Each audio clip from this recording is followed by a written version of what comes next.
He's getting it all wrong. Right now, Ian, it's not looking good. I wanted to believe you, but it's not looking good. I don't think you know all the methods. I really think you don't know the methods. It's not always the bicep. You can't say that. That's not true. I mean, I love you, bro, but come on. Hey, it's Dr. Yaad, a medical doctor, but also a calisthenics athlete for over 14 years. And today we're responding to Ian Barseagle and his two-step method. I was just checking through my subscription list and I saw that FitnessFAQ, Daniel, a good friend of mine, did a podcast with him and they discussed the two-step method. And I know Daniel's a super smart man, so I need to see what they're talking about and I'll see if I, agree with the two-step method. So let's start. The two-step method, it's a bit confusing though. People don't know the details, how to do it, why to do it, and what the real benefits are of doing two sets. What have you found? What makes it special is that it's not time consuming. It's a pretty short workout, 45 minutes. So people who have a job, they have a family, they have kids, it's perfect for them. It fits them amazingly. Don't have kids. So what's also something about that? It's not two sets in total. It's 2 warm-up sets or even 3 warm-up sets and then 2 working sets until failure. And if you look at most programs, which are very good for strength, they're pretty high in volume, but low in intensity. No. It's the opposite, Ian. It's high intensity, low volume for strength programs, but it's high volume, low intensity for hypertrophy programs. So I don't know, Ian. I think he might have just slipped up. So I'm just gonna let that one go. And so far, the two-step method seems promising. I love high intensity, low volume sets for strength training. So let's see what he's talking about. And here, failure. Failure for strength, it's a bit suspicious. Most methods for strength, they don't have failure in them. So why does the two-set method claim to be good for strength? Failure is not a bad idea for strength sets. I actually tend to go to failure too. I just don't do it in every set. I usually, last set of an exercise movement, I go to failure. It's not super controversial so far. Well, it's a combination of you gaining good muscles, failure, and you combining failure with getting stronger. So how do you combine failure with getting stronger? By having a strength technique in the sets. So in the sets, you don't go slow and controlled, which will not really get you strength that much, but it will get you good muscles. You go explosive and intense. Going explosive and intense is a great idea, but it's a great idea for both hypertrophy and strength work.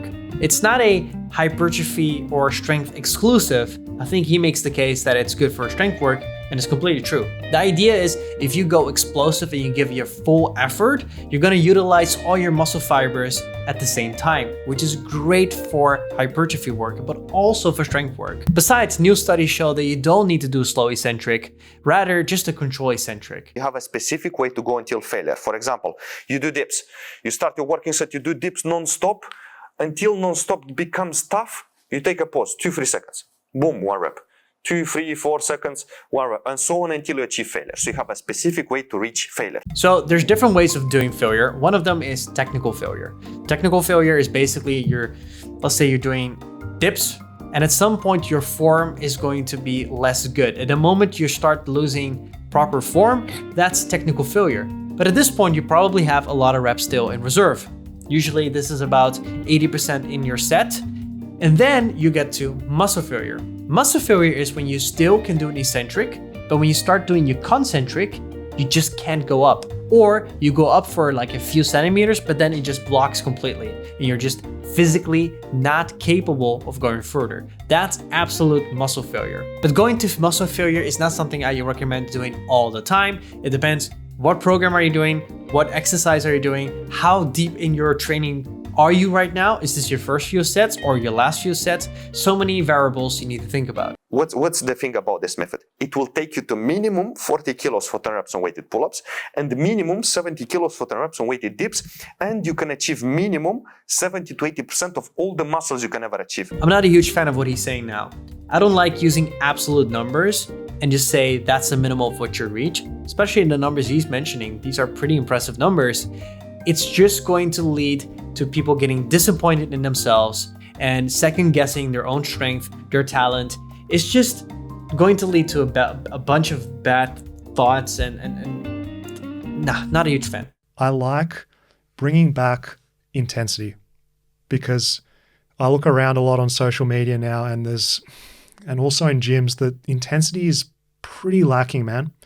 I see people doing the same reps, the same weights. They look the same week after week, month after month. I get what Daniel's saying, but most people are actually training for hypertrophy. And if you're training for hypertrophy and not strength, low intensity is actually the best way to go. You see, if you're training low intensity, you're less likely to get injured because high intensity training is going to lead to more joint fatigue.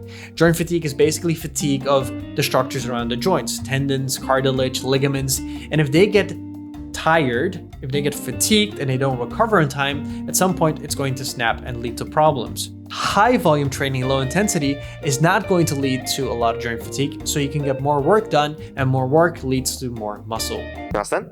Because the methods for strength have less intensity, and less intensity equals less muscle gains. No.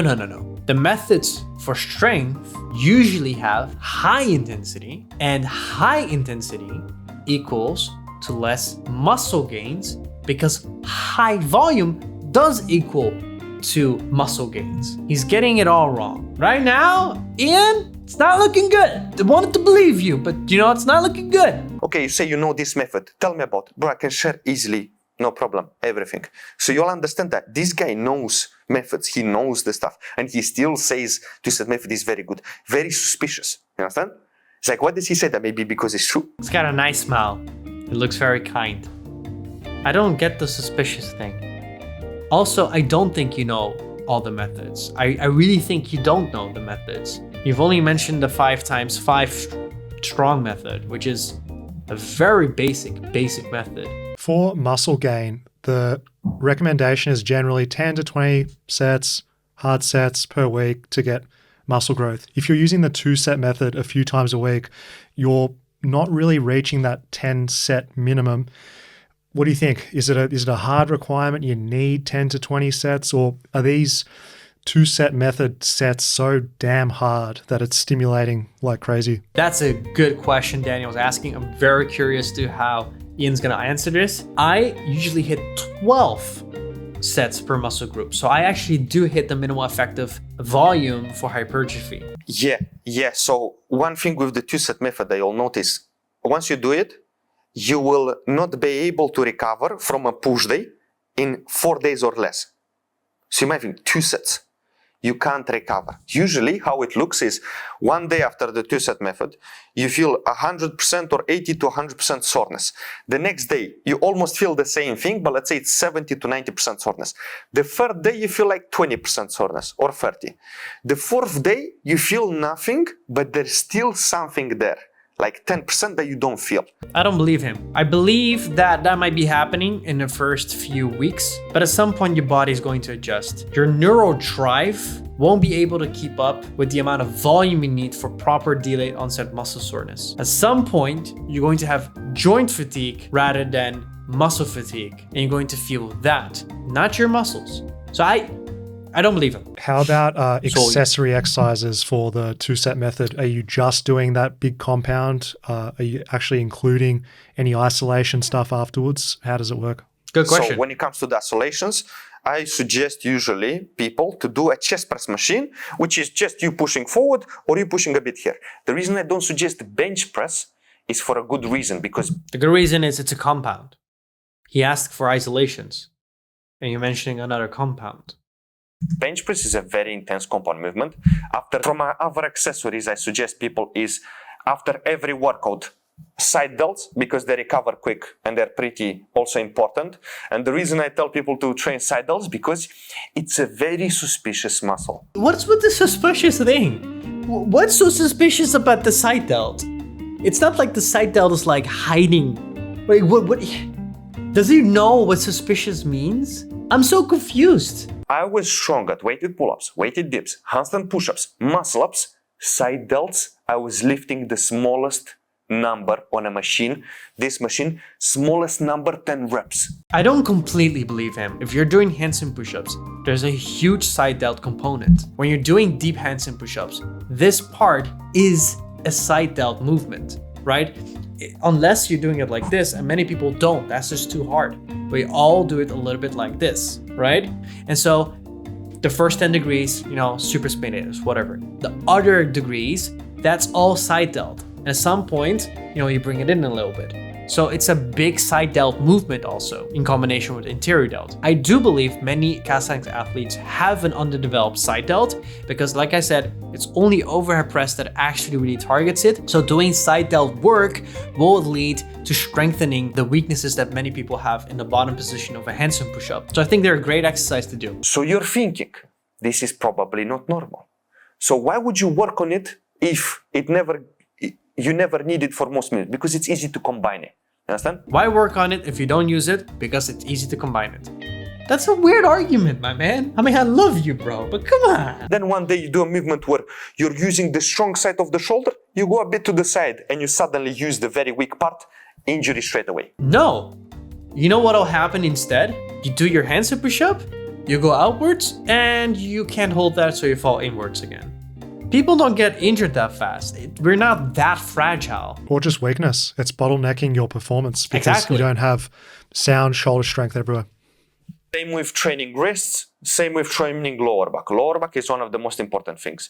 I would rather tell someone, bro, skip abs, but train lower back, because every single human being has trained abs 10 times more than they train lower back. So there's an interesting imbalance there also. So train lower back, it's a very big priority basically. Because you hear, many people have lower back problems. And it's so easy to get injured, it's crazy. You might be very strong at deadlifts, at lifting weights. One day you pick up something the wrong way with a bit rounded back, and by being to the side a bit, turned to the side, you get injured already. I don't think he truly understands how lower back injuries happen. Most of lower back injuries don't happen because of what he just mentioned, but rather it's because of your abs and glutes being underdeveloped and underactivated. Before we were part of modern society, before we sat down as much, our glutes and abs were actually doing most of the work when we were standing. But nowadays, because we're sitting so much, our glutes are relaxed when we're sitting, our abs are relaxed. Just feel around, you're relaxed. When you're standing, you should actually be contracting your abs and using your glutes to maintain that position. But because we've been sitting for so long, there's a high likelihood that my glutes are going to be relaxed and my abs are going to be relaxed. So what will happen is my lower back will take over to maintain that standing position. The abs and glutes should be working, but my lower back is working now. So my opinion is get strong glutes, get strong abs, and then your lower back will sort out itself. Training lower back, training posterior chain is a good idea, but not for the reasons he mentions. I would also add the arms. Ian, how could you forget the bro day, mate? With the arms, the biceps, the triceps, you gotta target those directly for a bit of extra aesthetics, mate. I would skip them. Because I skip them all the time. That's where we differ. Yeah, they look proportional, right? In my case. If you do 2-set method for weighted pull-ups and then 2-set method for rows, you can't progress the overload on biceps. You can't. They're too tired. They're done. You understand? It might be possible if you do the 2-set method wrong. No.